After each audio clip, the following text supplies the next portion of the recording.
waxaa maanta saaka subaxnimadii 11 barkii gagada diyaaradaha Muqdisho ka soo degay wafdi oo hoggaaminayo Wasiirka Arrimaha Dibadda ee Eritrea Cismaan Saalix oo ka mid yahay taliyaha madaxweynaha Eritrea Yamani.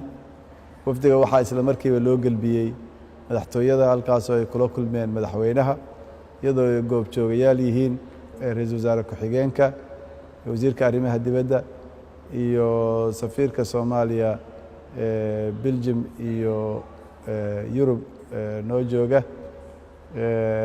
wafdigu wuxuu u yimid sii xoojinta xiriirka labada dal ee walaalaha Soomaaliya iyo Eritrea. waxay wafdigu fariin ka wadeen madaxweynaha dalka Eritrea siyaasi Afwerki oo ay u gudbiyeen madaxweyne Maxamed Cabdullaahi Farmaajo.